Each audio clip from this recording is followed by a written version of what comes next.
एक कॉलेज की लड़की रिया सिर्फ वायरल होने के लिए 1000 साल पुरानी मम्मी जैसी महिला के साथ चोरी छिपे फोटो खींच लेती है। उसकी दोस्त बोली, अरे रिया मत लेना फोटो, वो मना कर रहे हैं। लेकिन रिया नहीं मानती, बस एक फोटो ही तो है। वो जल्दी से फोटो खींचती है और ऊपर से फेस स्वैप फिल्टर भी लगा देती है, जिसमें उसका चेहरा उस पुरानी महिला के चेहरे से बदल जाता है। रिया को पूरा भरोसा था कि जैसे ही वो ये फोटो सोशल मीडिया पर डालेगी, उसके फॉलोअर्स और लाइक्स अचानक बढ़ जाएंगे। लेकिन उसकी दोस्त नेहा बार बार उसे रोकती है। मेरी दादी कहती है, मरे हुए लोगों के साथ फोटो नहीं खींचनी चाहिए, खासकर ऐसी औरतों के साथ जो दफनाई गई हो, नहीं तो उनकी जगह खुद को लेना पड़ता है। रिया हंसकर टाल देती है, ये सब बस डराने की बातें हैं। तभी नेहा को लगता है कि फोटो में वो पुरानी औरत हल्का सा मुस्कुरा रही है, लेकिन रिया कहती है, अरे ये तो बस ऐप का इफेक्ट है। दोनों वहाँ से निकल जाती हैं। उन्हें नहीं पता था कि यही रिया के डरावने सपनों की शुरुआत है। रिया वो फोटो सोशल मीडिया पर डाल देती है और सच में वो फोटो वायरल हो जाती है। रिया खुशी खुशी नेहा को अपने बढ़ते हुए लाइक्स दिखाती है, लेकिन नेहा की नजर एक अजीब कमेंट पर पड़ती है, इस फोटो को तुरंत डिलीट कर दो, ये बहुत बड़ा अपशगुन है। फेस स्वैप करके तुमने मुसीबत को बुला लिया है। नेहा घबरा जाती है और रिया को बताती है, लेकिन रिया फिर हंस देती है। लोग बस बेकार की बातें करते हैं। नेहा उस यूजर को मैसेज करती है, अगर फोटो डिलीट नहीं की तो क्या होगा? जवाब आता है, तुम्हारी दोस्त धीरे धीरे उस लाश जैसी बन जाएगी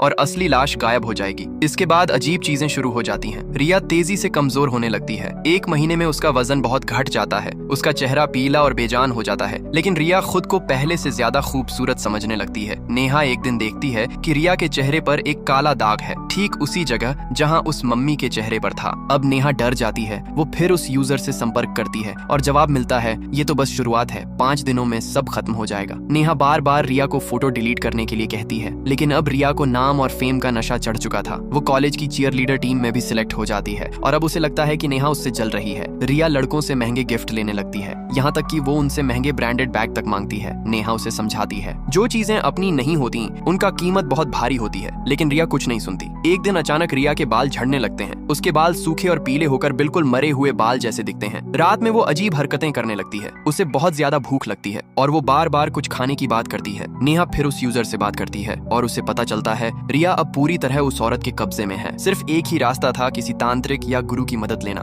गुरु कहता है, अगर आज ही वो फोटो डिलीट नहीं हुई तो कल बहुत देर हो जाएगी। नेहा रिया का फोन लेकर फोटो डिलीट करने की कोशिश करती है, लेकिन रिया गुस्से में आ जाती है। तुम मेरी प्राइवेसी में झांक रही हो। नेहा उसे दिखाती है, देखो तुम उस म्यूजियम वाली औरत जैसी बनती जा रही हो। लेकिन अब बहुत देर हो चुकी थी। रिया की हालत बिगड़ती जाती है। उसकी आंखें बदलने लगती हैं, उसका व्यवहार डरावना हो जाता है और आखिर में रिया पूरी तरह उस 1000 साल पुरानी औरत में बदल जाती है। इस फोटो के लिए लाइक, सब्सक्राइब